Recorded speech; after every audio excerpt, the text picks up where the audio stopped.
17 सितंबर 1948 सल्तनत आसिफिया का ज़वाल।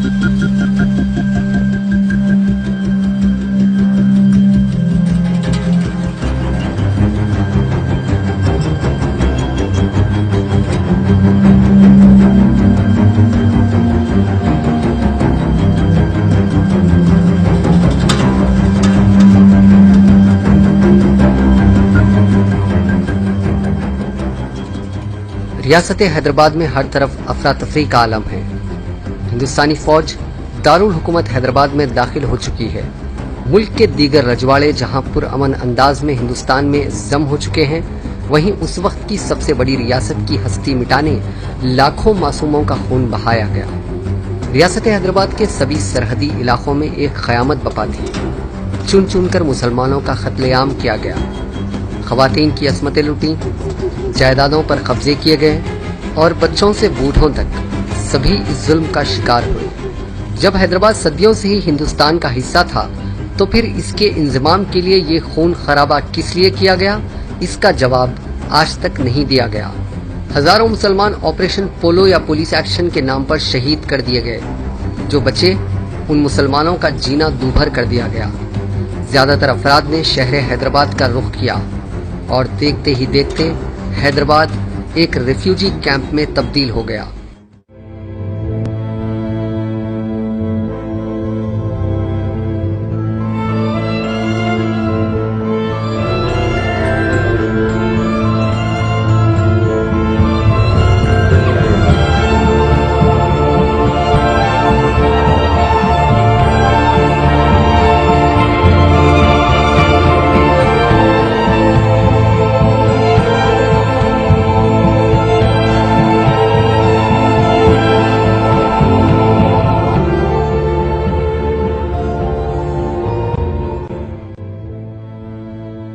लेकिन जुल्म का ये सिलसिला जल्द नहीं थमा। पहला हमला उर्दू जुबान पर किया गया। एक ही रोज में यानी 18 सितंबर 1948 को उर्दू रियासत हैदराबाद की सरकारी जुबान नहीं रही। मुस्लिम सरकारी मुलाजिमीन से रजाकार न होने का सदाकतनामा लाने के लिए कहा गया। टीचर्स को सिर्फ 3 माह में तेलुगु जबान सीखने या फिर नौकरी छोड़ने के लिए कहा गया। वसी पैमाने पर मुसलमान सरकारी नौकरियों से बर्खास्त किए गए।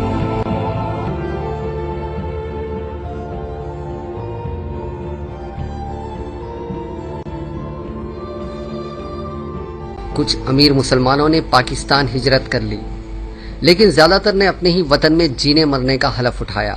नए नए खवानीन के जरिए अमीर मुसलमानों की जायदादों को जब्त किया गया। कभी शान से सल्तनत आसिफिया की मुलाजिमत करने वाले रिक्शा चलाने पर मजबूर हो गए। एक सर्वे के मुताबिक उस वक्त रिक्शा चलाने वाले करीब 40% अफराद साबिक में सल्तनत आसिफिया के मुलाजिम रह चुके थे, जिन्हें पुलिस एक्शन के बाद किसी न किसी बहाने नौकरी से निकाला गया। पुलिस एक्शन ने हैदराबादी मुसलमानों की तकदीर पर जैसे ग्रहण ही लगा दिया। उन्हें चौराहों पर जलील किया जाता। अपने ही वतन में वो एक पनाहगजीन की जिंदगी गुजारने पर मजबूर हो गए। ये जुल्म बर्बरियत और नाइंसाफी उनके लिए जमहूरियत का पहला तोहफा थी। इन हालात में हैदराबादी मुसलमान कांग्रेस या कम्युनिस्ट कायदीन के रहमो करम पर थे। इसी बीच 1952, 1955 और 1957 में जो इंतखाबात मुनक़िद हुए, उनमें मुसलमानों की शिरकत ना के बराबर थी। कांग्रेस पार्टी कुछ हलकों से मुसलमानों को टिकट दिया करती थी, और क्योंकि वो उस वक्त की वाहिद बड़ी जमात थी, इसीलिए वो नुमाइंदे मुंतखब हो जाया करते थे। लेकिन उनमें से ज्यादातर कायदीन मुस्लिम कौम नहीं बल्कि अपनी जमात के नुमाइंदे थे। इन सब ने मिलकर ये कामयाब कोशिश की कि मुसलमानों की आवाज हमेशा दबी रहे। ये सिलसिला करीब 9 साल तक चलता रहा। 1957 में कासिम रजवी जेल से रिहा हुए। उन्हें पाकिस्तान जाने के लिए 48 घंटों का वक्त दिया गया, लेकिन मुल्क छोड़ने से पहले वो मजलिस इत्तेहादुल मुस्लिमीन का अहया करना चाहते थे।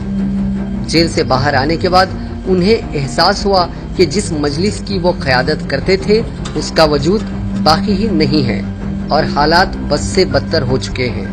खौफ के मारे लोग मजलिस का नाम लेने से भी घबराते हैं। कासिम रजवी ने मुस्लिम कायदीन के साथ एक इजलास तलब किया, लेकिन कोई भी मजलिस की क़यादत को कबूल करने तैयार नहीं था। ऐसे वक्त में फ़ख्र मिल्लत मौलाना अब्दुल वाहिद अवैसी ने मजलिस इत्तेहादुल मुस्लिमीन के अहिया और क़यादत की जिम्मेदारी कबूल की। पेशे से वकील मौलाना अब्दुल वाहिद अवैसी ने शहर में जलसे आम मुनक़िद करने शुरू किए। इब्तिदा में खौफ की वजह से मुसलमान इन जलसों में शरीक नहीं हुआ करते थे, लेकिन फ़ख्र मिल्लत के अज़्म ने हालात बदलने शुरू कर दिए। अब मजलिस के जलसों में हज़ारों मुसलमान शिरकत करने लगे और जुल्म और नाइंसाफियों के खिलाफ खुलकर बोला जाने लगा। अवाम में बढ़ती मकबूलियत के पेश नज़र अब्दुल वाहिद अवैसी ने इंतखाबी सियासत में हिस्सा लेने का फैसला किया। ये एक ऐसा फैसला था जिसने हैदराबादी मुसलमानों के मुस्तकबिल को रोशन बनाने में बुनियादी पत्थर का काम किया। 2 मार्च 1958 फ़ख्र मिल्लत ने ऐलान किया कि दस्तूर हिंद की रोशनी में मजलिस अब कुल हिंद मजलिस इत्तेहादुल मुस्लिमीन कहलाएगी और वो इंतखाबात में हिस्सा लेगी। जहां आम मुसलमानों ने इस ऐलान का खैर मकदम किया, वहीं कांग्रेस को ये बात बहुत बुरी लगी। मुसलमानों को एक सियासी क़ुव्वत बनाने के अज़्म के लिए मौलाना अब्दुल वाहिद अवैसी को सजा देने का फैसला किया गया। 14 सितंबर 1958 को मौलाना अब्दुल वाहिद अवैसी को गिरफ्तार कर लिया जाता है। उन्हें चंचलगुड़ा जेल में महरूस रखा जाता है। बिना किसी जुर्म या इल्जाम के वो 11 महीनों तक वहां कैद रहते हैं। उस वक्त के वजीर आजम पंडित जवाहरलाल नेहरू उन्हें मरकजी वजारत की पेशकश करते हैं, लेकिन फ़ख्र मिल्लत ना ही कैदोबंद की सुबतों से घबराते हैं और ना ही मरकजी वजारत का लालच उन्हें अपने अज़्म से मुतज़ल्ज़िल करता है। वो जानते हैं कि जमहूरी मुल्क में सिर्फ इंतखाबी सियासत से ही इंसाफ हासिल किया जा सकता है। फ़ख्र मिल्लत का ख्वाब अमली शक्ल इख्तियार करने लगता है। 1960 में बल्दिया के इंतखाबात मुनक़िद होते हैं और हैदराबाद म्यूनसिपल कॉरपोरेशन की 30 में से 19 सीटों पर मजलिस का कब्जा हो जाता है। सुल्तान सलाहुद्दीन अवैसी भी अपने सियासी करियर की शुरुआत इन्हीं इंतखाबात से करते हैं। वो मल्लापल्ली की सीट से कांग्रेस उम्मीदवार MM हाशिम को शिकस्त देते हुए कामयाब होते हैं। अरे गौर करो, अरे ये गौर करो कि ताकत किसके पास है। यहाँ से झगड़ने के बाद तुम वहाँ कैसे जा सकते हैं? अरे यहाँ से ही वजह से तुम्हारी हुकूमत भी कायम है। 2 साल बाद यानी 1962 में असेंबली इंतखाबात मुनक़िद होते हैं। सुल्तान सलाहुद्दीन अवैसी पत्थरघट्टी हलके से मुंतखब होते हैं। उनकी कामयाबी इस बात की दलील पेश करती है, मुसलमानों को एक सियासी ताकत बनाने का फ़ख्र मिल्लत का ख्वाब पूरा होने वाला है। मजलिस इत्तेहादुल मुस्लिमीन एक ताकत बनी हुई है। 1960 से आज तक कई नशीबो फराज के बावजूद मजलिस इत्तेहादुल मुस्लिमीन ने किसी भी इंतखाबात में शिकस्त नहीं खाई।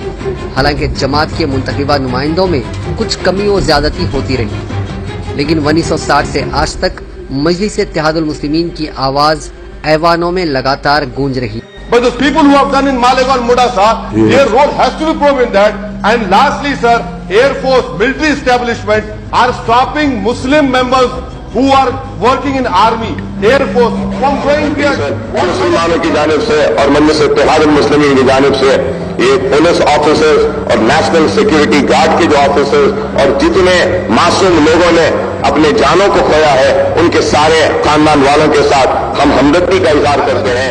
Can't RDX be put by your agencies? What are the safeguards in this act over here?